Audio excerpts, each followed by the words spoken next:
Another product that we can also talk about is the bee pollen.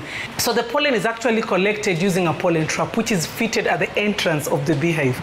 So the bees, when they come from the field to get into the hive, because remember, pollen is the food that they use to feed the young ones, equally to feed the queen bee with. Yeah?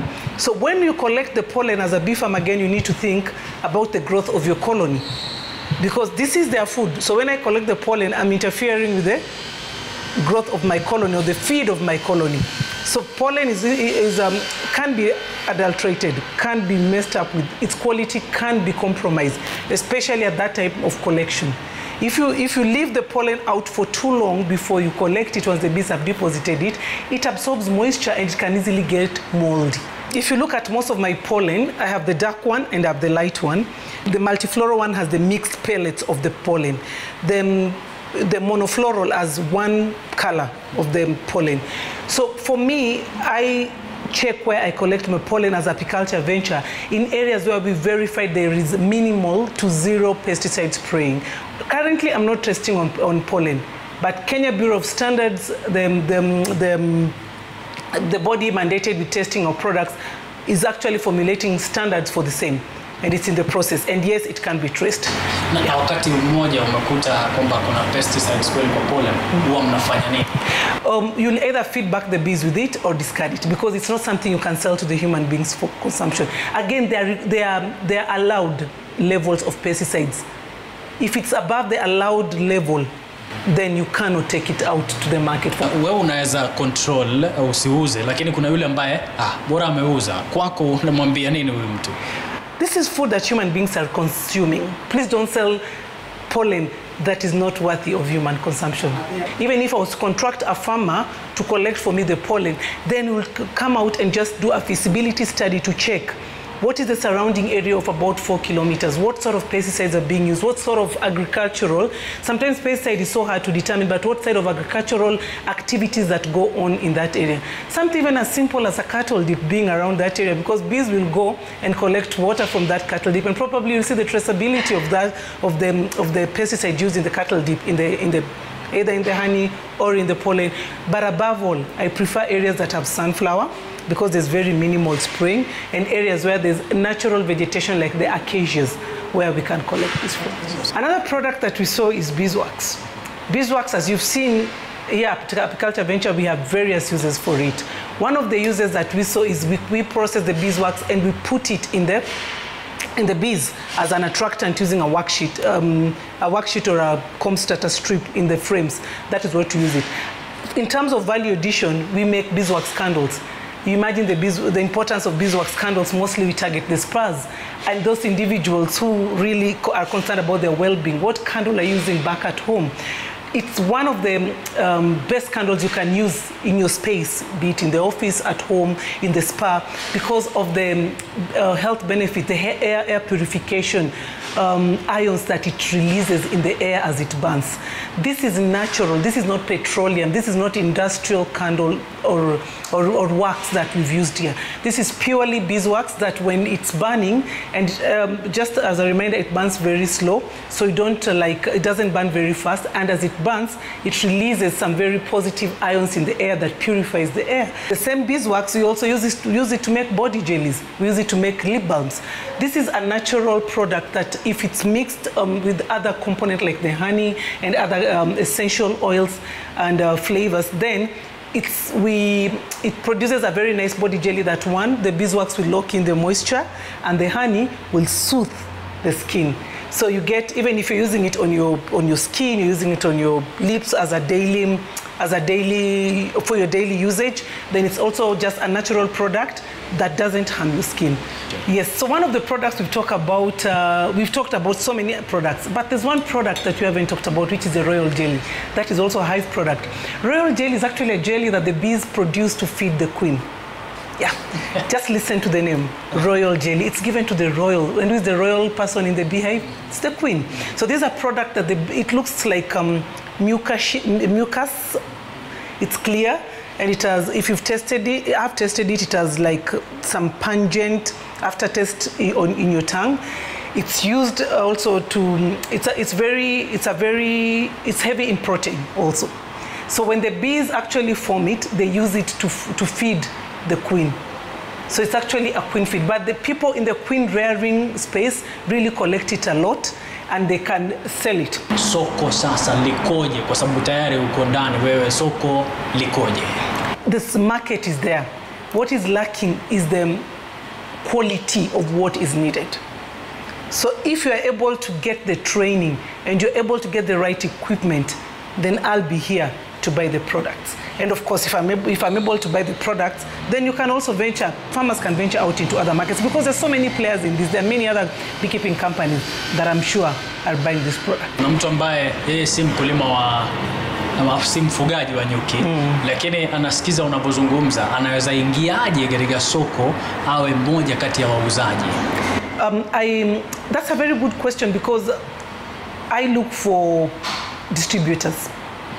So if you can get in touch with us at Apiculture Venture, you can check out our factory, you can visit us, and we can discuss a way, or we can discuss a model, because I'm looking for distributors, and then this can give one an opportunity to be able to be one of Apiculture Venture distributors of our products. Na mimi kati yao ni vijana, sio? That's what I'm targeting. I'm targeting young women and men. The youth especially, because this is an avenue of creating employment. There's something that you had asked me about technology advancement into beekeeping. One thing that I've seen that is really working, we sell bees. So you can come and buy a colony from Apiculture Venture. You really don't need to wait for your hives to get colonized. So you will walk in, you'll tell me you want a colony of bees. Our colony of bees are about 2 kilos. That's the colony that we sell, and it will come with a queen in it. So you can come and we'll sell it in a catcher box, a new box, a small box that can carry this hive to your site. This one starts you off immediately as a beekeeper. You see, if you look at traditional beekeeping, this is something that was not there. You will hang your beehive and wait for the pharaoh colonies to come, and the hive will get colonized. Now at Apiculture Venture, we're making it easier.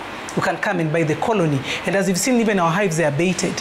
So even the hives you're buying is already baited, and the comb starter has already been started. So when you go and transfer your colony to the hives, the process of multiplication, even the beekeeping further goes on. So we were also talking about bees for hire. There are people who are not interested in keeping bees, especially these big organizations that are into doing large farming, and even some small-scale farmers who are in avocado industry, melon, raspberry, canola, avocados I've mentioned, sunflower. We've got organizations that come and hire our beehives. These beehives are hired for the purpose of going to pollinate at a particular period of time, at a particular amount that we've agreed, and not minimum less than 10 beehives. I do not lease out less than 10 beehives. So these beehives, when you list them, they come fully colonized.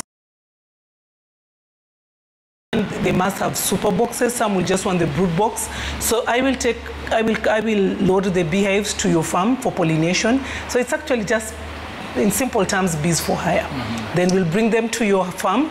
We will colonize we will pollinate your crops, and after the pollination, then after the agreed period of time is over, then we'll take our hives back to our breeding site. We have a breeding site in Juja. Yes, and this is actually a payable service. Okay. So every hive you hire, it's payable, and it's payable per day.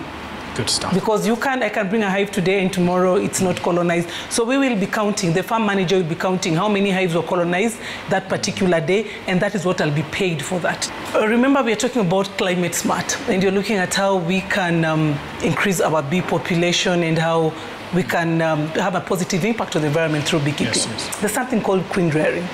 There are quite a number of experts in the industry who are doing queen rearing that I look forward to working with them. There's one I'm already working with and really training, even guiding me through this process, because I'm not an expert yet in queen rearing. So what is queen rearing actually? It's breeding that queen bee. So that I've just told you, when I sell a beehive, I have to sell when I sell a colony, it has to come with a queen. So sometimes you have to rear, if there's no queen in a colony, you can rear the queen and introduce it to a colony. There are experts doing queen rearing in this country, and they're very good at it. So queen rearing is another avenue that we can also look at, even for the young people. Why not attend a class? give you somebody who will take you through it, an expert that I know. Because remember, I still go back to partnership. I work with partners who are good in queen rearing. We can connect you to people who are good at queen rearing, and they will help you. And we will buy the queens, because sometimes when you're selling these colonies, we do not have the queens. So it's also another avenue that young people can look at and explore and earn a living out of it. So kuna mauzo pia, mtu anaweza uza queen kabisa full. Na kuna kukodesha pia? No, queen, when you buy a whole colony. Umeeleza kwa undani sana, inafurahisha. Sikujua kwamba kuna vitu vingi, kwamba unalea malkia, vile vile unaweza kukodesha kwa mtu, ufanye pollination uwarejeshe. Inafurahisha sana, na kwa vijana umeelekeza vizuri sana. Asante sana kwa kazi unayoifanya, na naamini kwamba na kutazama atajituma sana kuingia hapa. Si lazima awe na nyuki, sio? Naam. Asante. So, this jinsi unavyoona, all these are the products. Okay. Na hauwezi tembea kwa malkia na uende bila zawadi.